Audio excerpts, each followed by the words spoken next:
Otep à tous, bien-aimés frères et sœurs, nous allons vous parler aujourd'hui de la double démocratie, la double élection, ou la démocratie, la démocratie des sosies, hein? Une démocratie des sosies.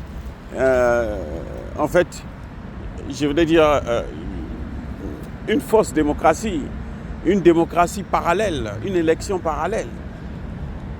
Ce qui se passe actuellement dans le monde, c'est que lorsqu'il y a une élection dans un pays du Sud global, ce qu'on appelait avant le tiers-monde, la même élection se passe aussi dans l'Occident collectif.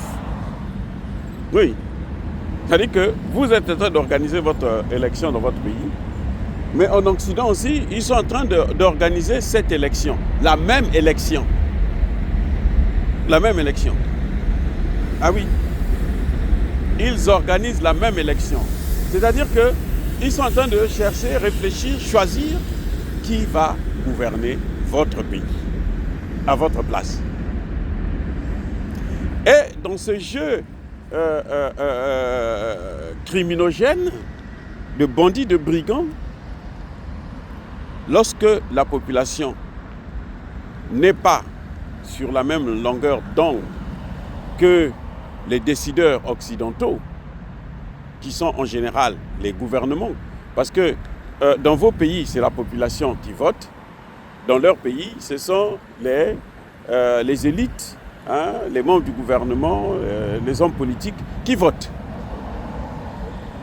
Donc, et c'est ça justement la démocratie, en fait, à l'occidentale, ou plutôt, on pourrait appeler ça l'occidentalisation. Ce n'est pas une démocratie, c'est une occidentalisation. Ah oui.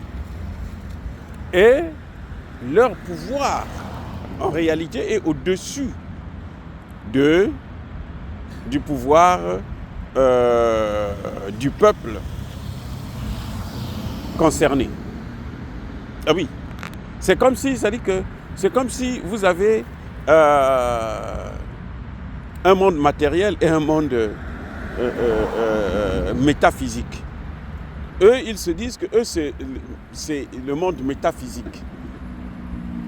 Au-dessus de ce monde réel, du pays réellement concerné. Prenons un exemple qui vient de se dérouler tout récemment. En Géorgie, il y a eu une élection. C'est un pays aussi du sud global. C'est un pays à peine de je sais pas, 69 000 km², quelque chose de ce genre, 3 millions d'habitants, 3 millions 700 000 habitants. Ils organisent une élection, les élections législatives. Vous savez quoi? Ces élections législatives-là, c'est elles qui devraient en fait décider qui va gouverner le pays. Alors, au même moment en Occident, il y a aussi une élection.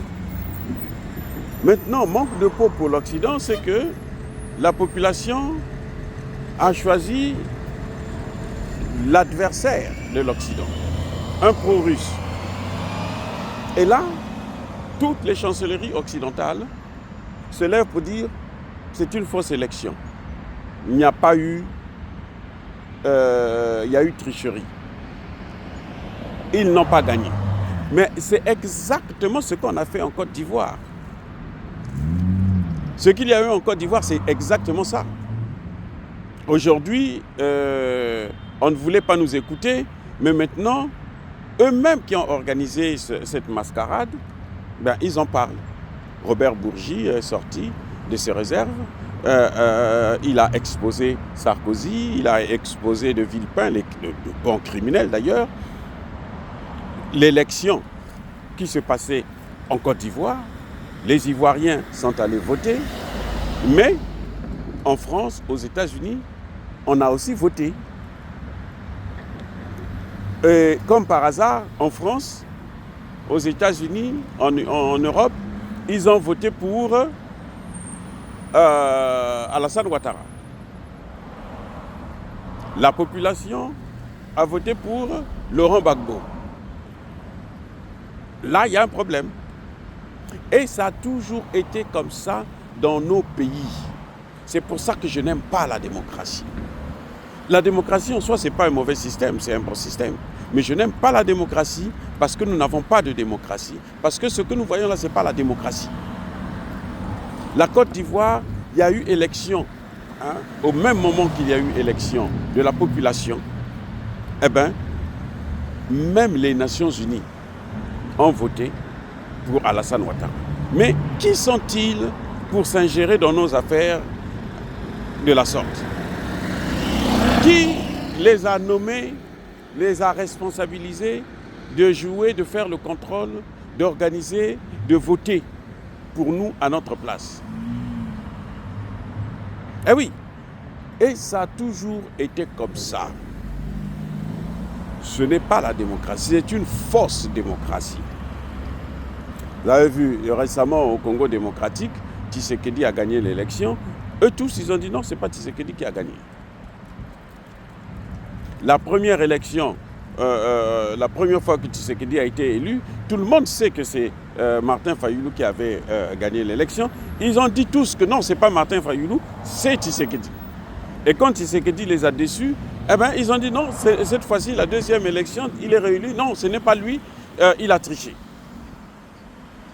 Et comme il était déjà au pouvoir, donc il a fait face à ça, il a pu gérer ça et s'imposer. Mais ça a toujours été comme ça. En réalité, ça a toujours été comme ça. Quand vous voyez une élection chez nous, lorsque y a quelqu'un qui est élu, mais s'il n'a pas été élu par les puissances occidentales, eh bien, vous aurez toujours des troubles. Vous aurez la guerre civile, vous aurez un coup d'État, vous aurez ceci, vous aurez cela, vous aurez... Et quand il y a quelqu'un qu'eux, ils ont choisi, qui passe au pouvoir, vous allez constater que ce pays-là tombe en faillite. Il n'y a rien d'autre comme résultat qu'il peut vous apporter. Il tombe en faillite. C'est pour ça que vous voyez la faillite de nos États.